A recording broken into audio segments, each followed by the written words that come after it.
Hello, y'all. Thanks for watching today's workshop on Bronx Soils. My name is Nathan Hunter. I'm with New York City Parks Department and Bronx River Alliance, and I'm welcomed and joined by Rodney Rodney Santiago. Santiago, how y'all doing? I'm from Big Reuse. Yes, and we're excited to do a quick dive, a little introduction to our Bronx Soils.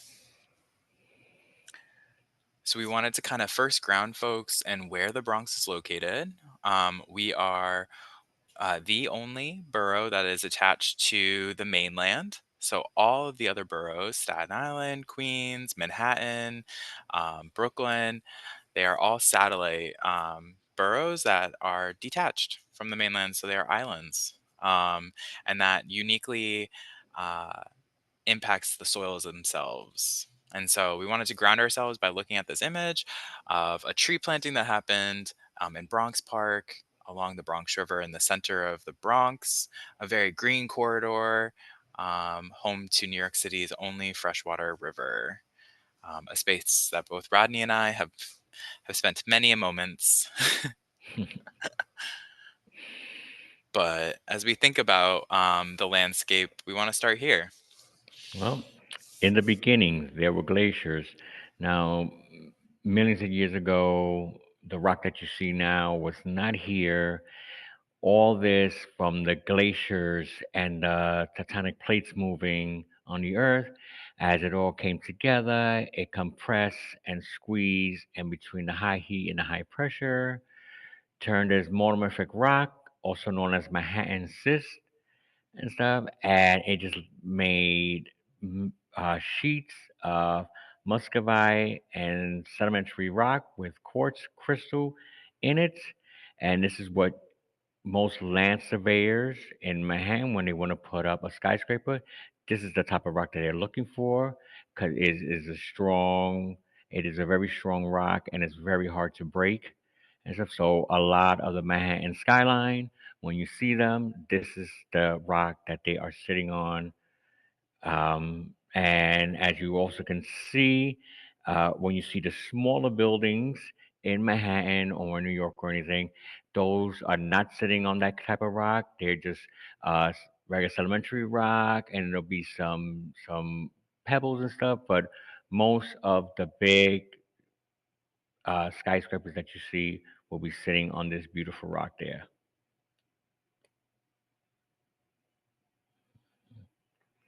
Now, what the glaciers have left behind for us. If you ever been to a park and you walking by and you see a humongous boulder sitting there, you have a dawn on you like, how did it get there? Well, these were the glaciers. As these glaciers came across, it also pulled many many rocks along and squeezed and stuff. It also scraped a lot of bedrock and stuff. So, and some of the pictures you see here on the top left hand corner, that is Manhattan Cyst. That is a beautiful rock there that has quartz in it, as you can see in the middle picture. As you see the little flecks of little quartz in there. Um, Fun fact, uh, this was also something, these wonderful quartz here that you see here, there are larger seats of that in Russia, and they took those to make window panes, which I think is very cool. Um, the lower, the lower right, left hand, there's a bedrock there that you see as the glaciers have went by. You can see how it was scraped. That actually you actually see the form, and you can see that in the rock and stuff. You see the all, so yeah, you see all the scraping. You can actually see, if you get close, you see all the scraping that these glaciers have done to these rocks.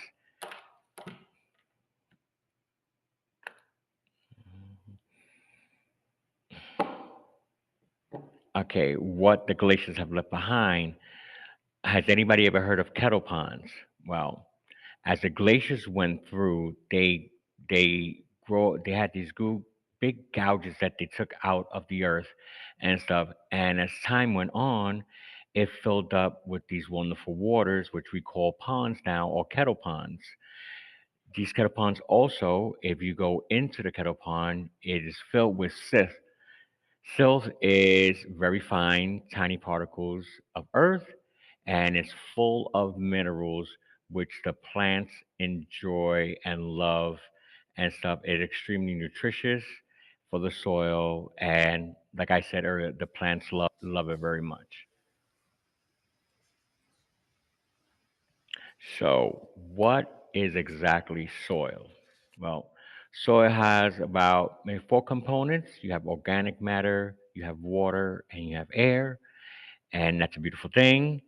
But it also supports many lives in here. It has microbes, it has bacteria. We have invertebrates like worms. We have also bugs like pill bugs and stuff that go into the dirt. We also have fungi. So all these different things support and live off the wonderful soil that we have. Well, if you did not know, soil is not solid. Okay. And the first diagram we have, let's say it's a cold winter day. So here we go, it rained or snowed the day before. So now you have the soil particles, and most of the space, as you see in the first diagram, is filled up with water and very little air pockets. As the water dilutes and moves on, uh, the air will take the place of the water. So there'll be, in the second diagram, you see there's more air particles in there and less water particles in there.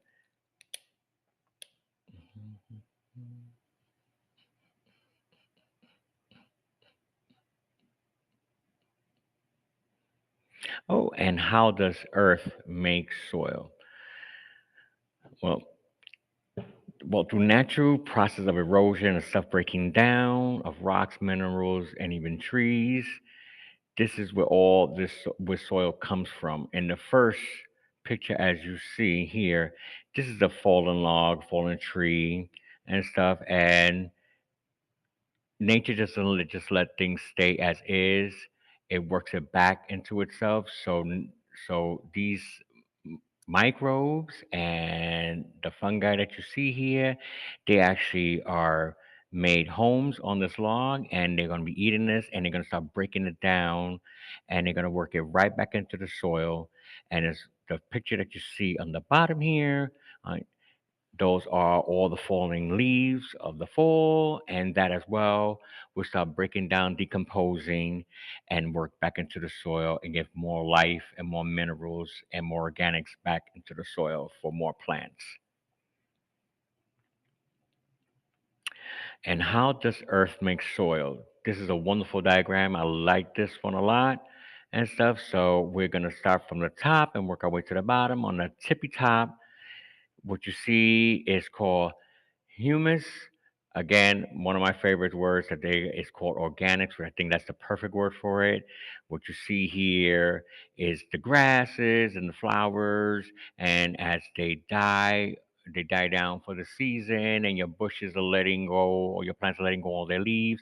All this falls to the ground and actually breaks down, decomposes, and works back into the soil. The next level that we have here is called topsoil, and that is where all the plants, their roots start growing first. That's where they get a lot of their nutritious and nutrients that they get. As it works its way down to the subsoil, you can see you have roots coming down. The roots come down there because in this level there's more mineral, and opposite of the topsoil, where it has more organic matter in it. Then we work our way down to, again, another one of my favorites, which is the parent material. Now, the funny part is this parent material actually comes from the bedrock. The bedrock breaks down still. Bedrock is still doing what it's done for millions of years, is getting pressure, and it's still breaking down and it's falling upon, it's coming apart. And this works its way up. It turns into the parent soil, and invertebrates and other bugs and everything work up and down on the soil, and they work this minerals and all this wonderful stuff up to the top, and this parent soil actually becomes the top soil that you see here. And of course, at the end, to the bitty bottom, we have our wonderful bedrock. And this whole time we've been talking a lot about what's happening under the soil, but actively above the soil we have air, um, and famously oxygen. But among that are also molecules of nitrogen, and the nitrogen is being taken in by plants through their leaves. A great example of that is clover, a nitrogen fixing plant, which has special bacteria, rhizomia bacteria that live around the nodules, the nodes of the roots of this plant. And the bacteria's role is literally to digest, to transform that nitrogen that's in the air coming through the plant and through the roots, make it digestible so the plant can actually use that nitrogen to feed itself. Without those bacteria, they would not be able to actually take the nitrogen from the air and fix it in the soil to make it usable. It would just be a great example of something that could exist but we couldn't touch or access. So using bacteria as a resource, they're able to actually work together in a symbiotic relationship to take care of one another, to feed the plant and the take care of the bacteria. So shout out to our clover doing the hard Mhm. work of breaking in new soils, rocky soils, and starting to make it livable and available with nutrients. Oh, and how do humans make compost? As you see in our diagram here, let's start from the beginning. We go, we get our wonderful vegetables, we enjoy, we love them. But what do we do with the food scraps that are left behind? Bring them to a local compost site. They will more than gladly take these off your hands. They take your food scraps. They take some browns, which are twigs, wood shavings, leaves, and they mix these together. And within wonderful time and patience, you have this wonderful stuff called compost. And now compost is going to give back. You take that, you put it with your plants, you put it to your street trees and stuff, and your plants would enjoy this extra minerals and wonderful food you're giving it. Put it into your garden. Of course, your vegetables and everything grow, and we start all the way back to the beginning with our wonderful vegetables again. And the life cycle just goes on and on. And why add compost or mulch to your soil? A lot of our street trees have compacted soil. When you get a chance, check it out. Go next to the street tree and step on it. You will see that the dirt is hard as cement. So people like me and Nathan, and of course other people who enjoyed it, or volunteers, we go up to these poor street trees, and what we do is we start cultivating the dirt. We start moving it around, breaking it up. We start aerating it. We make holes into the ground around it and stuff. Then we add compost. We work that and we mix it in with a nice layer of mulch, lays on top, and then we water it. Mulch helps the water stay a little longer into the roots. The aerating helps get the air into the roots of the plant that hasn't had it in a while. Fun fact, just to let you know, on regular days, a normal tree would take 25 to 30 gallons of water. So if the soil is compacted, this the trees are not getting the significant water that it needs and stuff. So yes, we must take care of our street trees.